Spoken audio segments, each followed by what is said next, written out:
الإخوة الكرام، وإن مما بدأ ينتشر اليوم في زماننا خلق من الأخلاق السيئة. قال الله تعالى فيه: يا أيها الذين آمنوا اجتنبوا كثيرا من الظن إن بعض الظن إثم. فأمر الله تعالى باجتناب أكثر الظن حتى لا يقع المرء في سوء الظن. وإذا نظرت اليوم في واقعنا فتجد أن سوء الظن له تأثير سيء في الواقع.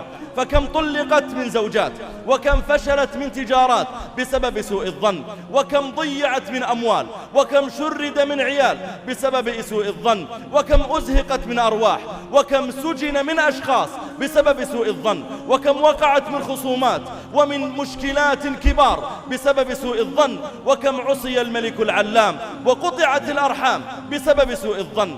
فلله العجب مما يفعله سوء الظن في الأزواج وبين الأبناء وآبائهم وبين الجيران، بل ربما دخل أحيانا بين بعض طلبة العلم فقطع الأوصار التي بينهم، وبدل أن يتعاونوا على البر والتقوى ربما بدأ بعضهم يكيد بالآخر ويشتغل في عرضه وينهى الناس عن اتباعه أو الصلاة معه.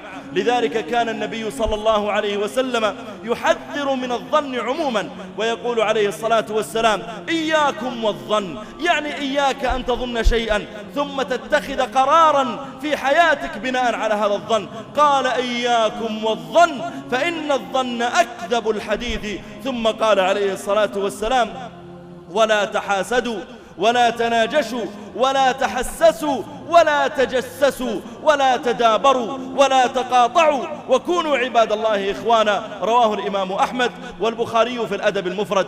فقوله عليه الصلاة والسلام: إياكم والظن، ثم قوله بعدها: ولا تجسسوا، لأن الإنسان إذا ظن شيئا بامرأته ظن ظنا سيئا، أو ظنه ربما بجاره، أو ظنه بأخيه أو بولده، أو ظنته الزوجة بزوجها، أو الولد بأبيه، بدأ بعد ذلك يقع في أنواع من المعصية، جره ذلك إلى التجسس عليه، جره ذلك إلى التحسس، وهو أن يبدأ يسأل الناس: هل رأيتم فلانا يفعل كذا؟ هل علمتم أنه يفعل كذا؟ هل ظننتم أنه يفعل كذا؟ فيتجسس بنفسه ويتحسس الأخبار عند الآخرين، ثم بعد ذلك يقع في الدبران في أن يدبر عن إخوانه ويقاطعهم. فقال عليه الصلاة والسلام هنا: إياكم والظن، ثم بين عاقبة هذا الظن فقال: ولا تجسسوا ولا تحسسوا ولا تدابروا ولا تقاطعوا وكونوا عباد الله إخوانا.